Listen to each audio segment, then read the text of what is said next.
धातु अधातु, metals and non metals. नमस्कार दोस्तों, हेराल्ड ऑनलाइन क्लासेज में मैं आर के मिश्रा स्वागत करता हूं।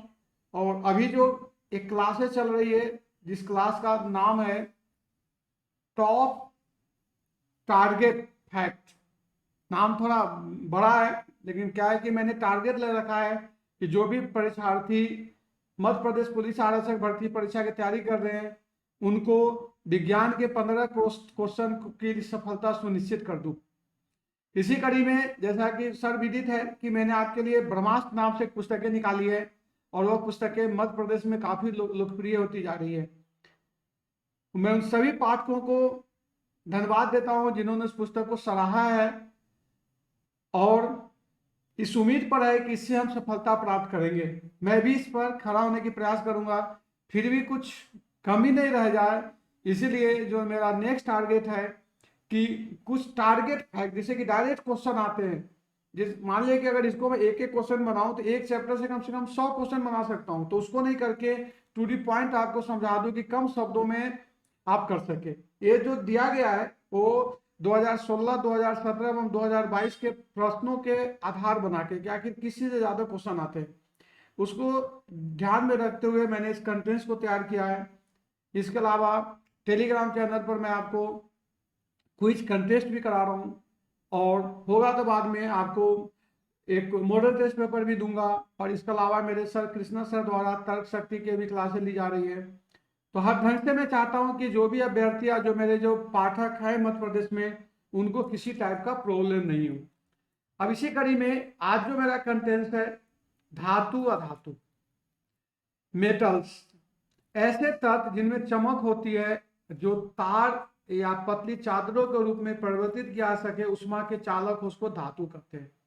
जैसे आयरन मतलब लोहा, कॉपर, सोना, चांदी इत्यादि।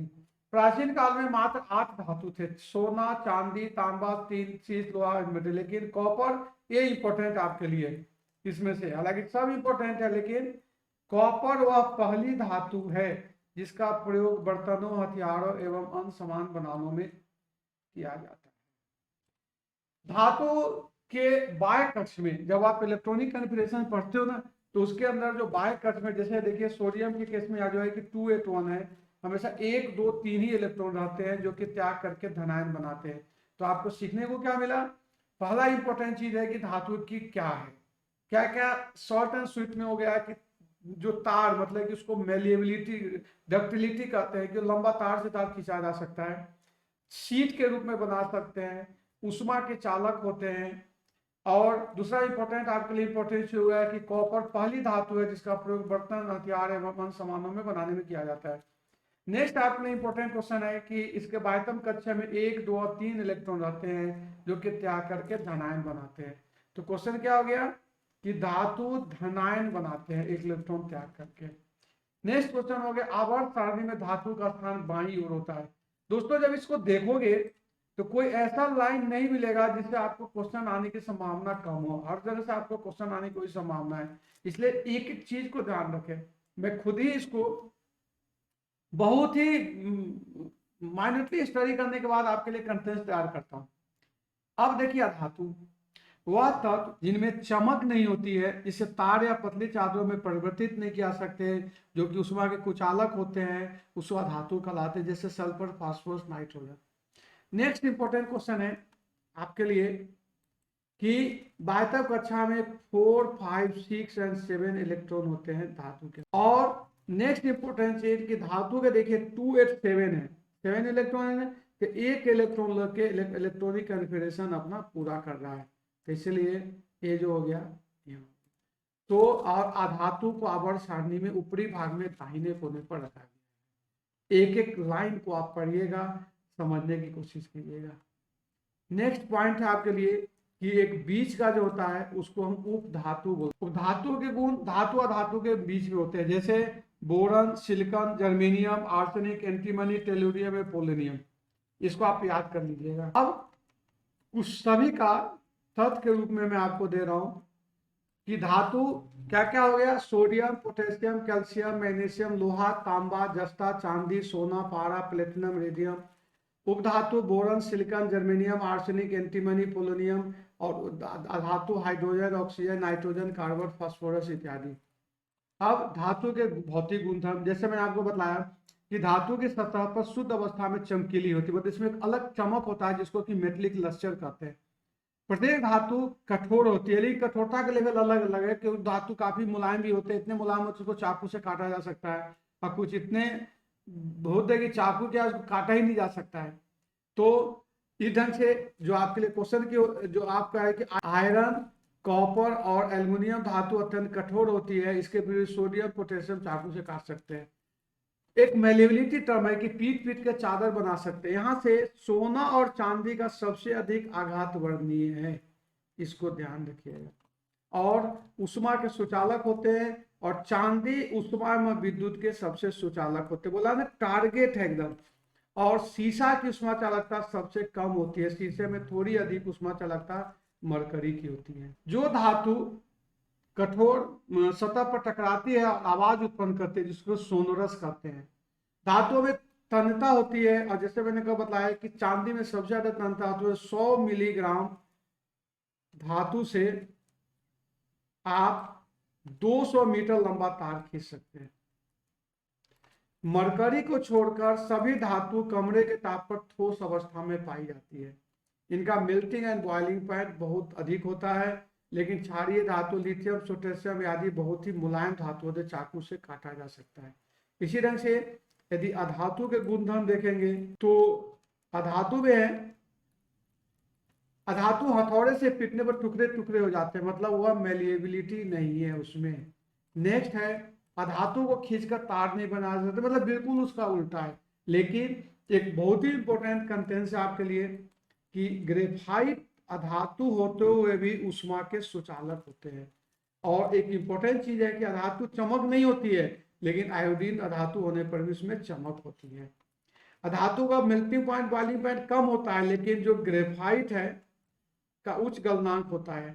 अधिकतर ठोस धातु मुलायम होती है, अधातु कार्बन लेकिन सबसे कठोर होती है।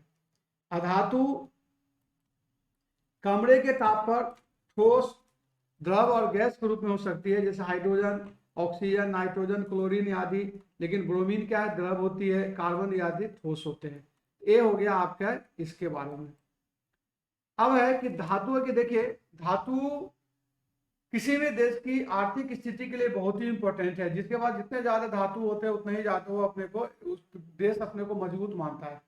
अब धातु रासायनिक रूप से काफी सक्रिय होते हैं, इसलिए कुछ ही धातु है कि कम इनएक्टिव होते हैं, मतलब कम एक्टिव होते हैं, इसलिए। और दूसरी बात है कि धातु प्राय जमीन के अंदर पाए जाते हैं, लेकिन चूंकि यह सक्रिय होते हैं तो एक पत्त मतलब कि यौगिक टाइप से पाए जाते हैं।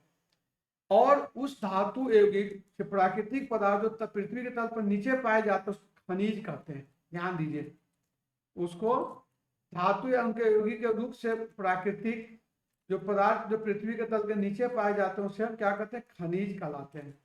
कुछ खनिजों में धातु की प्रतिष्ठा बहुत कम, परसेंटेज कम होती है, और जिसमें किसी में ज्यादा अधिक होती है। वैसे खनिज जिसे धातु को आसानी से और कम खर्चे में निकाला जा सके उसे अयस्क बोलते हैं। इसका मतलब कुछ ऐसे भी धातु खनिज है जिससे कि धातु निकालना बहुत ही मुश्किल है, तो उसको हम अयस्क नहीं कहेंगे। तो एक बहुत ही सुंदर कोटेशन है कि सभी अयस्क धातु है, लेकिन सभी धातु अयस्क नहीं है। जैसे कॉपर ग्लास, क्यूप्राइट कॉपर का खनिज है लेकिन अयस्क नहीं है। क्यों? उसे निकालना ही भारी पड़ जाता है। अब अयस्क जो जमीन के अंदर पाए जाते हैं, इसमें इंपॉर्टेंट है कि अल्युमिनियम सर्वाधिक 8.3 पाया जाता है, उसके बाद लोहा पाया जाता है। यौगिक के आधार पर जो उस कंबाइंड फॉर्म में जो रहता है, अयस्क के आधार पर धातु को 4 भागों में बांटा गया है। पहला हो गया ऑक्साइड अयस्क होते हैं, जैसे बॉक्साइट, मतलब ऑक्साइड अयस्क में Al2O3 बॉक्साइट, इसका केमिकल फॉर्मूला भी याद रखना। इसी तरह से क्यूप्राइट से कॉपर निकाला जाता है।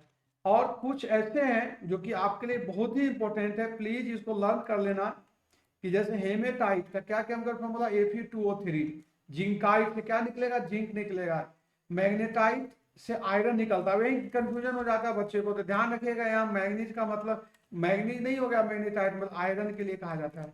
बॉक्साइट एल्युमिनियम का है, अयस्क है, जिससे कि एल्युमिनियम निकालते हैं। कोरंडम भी एल्युमिनियम का है, लेकिन ज्यादा इसे निकालते हैं। Cuprite copper. इसी ढंग से दूसरा होता है सल्फाइड एस्क, जो अयस्क के रूप में सल्फाइड फॉर्म में पाया जाता है, उसको हम सल्फाइड एस्क कहते हैं। जैसे इसका बहुत अच्छा एग्जांपल है जिंक ब्लेंडेड या iron pyrite ApH2, silver glass, इसको नाम से याद कीजिएगा, सिल्वर ग्लास इसको कहा जाता है, कॉमर्शियल नेम Ag2S। चालको पायराइट CuFeS2, सिनेवार HgS से मरकरी लेते हैं, कॉपर ग्लास से CuLS लेते हैं, गेलना से लेड ऑब्टेन करते हैं, और जिंक ब्लेंड से जिंक ऑब्टेन करते हैं। उसी ढंग से पहले लाइमस्टोन या चूना में कैल्शियम कार्बोनेट होता है, डोलोमाइट मैग्नीशियम का है, लाइमस्टोन से कैल्शियम निकालते हैं, कैलेमाइन से जिंक निकालते हैं, और मैग्नीसाइट से मैग्नीज निकालते हैं। ऐसा ऐसे अयस्क है जिसका कि आपको नाम याद करना है और क्वेश्चन। दूसरा एक होता है हेलाइड एस्क, जैसे Na3AlF6 क्रायोलाइट है, कार्नेलाइट से KCl MgS6H2 है, ये बहुत इंपॉर्टेंट है। और सिल्वर से Ag हो गया, फ्लोरेस्पार CaF2, और सिल्वाइन से KCl है। तो दोस्तों आज आपको धातु अधातु की इसके मेरे ख्याल से 2 पार्ट में इसको मैं पूरा कर पाऊंगा। कम आपको इसलिए देता हूं कि आप इसको अध्ययन याद करते रहिए, क्योंकि जितना मैंने पढ़ाऊंगा उसके आधार पर एक क्विज कंटेस्ट कराने की मेरा प्लान है। देखिए आप लोगों का कैसे क्या सपोर्ट मिलता है। तो आज की क्लास मैं ही विराम देता हूं और आशा करता हूं आपको पसंद आएगी, और ये आपके लिए पुलिस आरक्षक भर्ती परीक्षा के लिए बहुत ही महत्वपूर्ण कंटेंट्स है, जिसको कि आप याद कर लेंगे। किसी टाइप की डाउट हो तो प्लीज आप मुझे संपर्क कर सकते हैं, मैं आपको समाधान करूंगा। ओके, जय हिंद, जय भारत।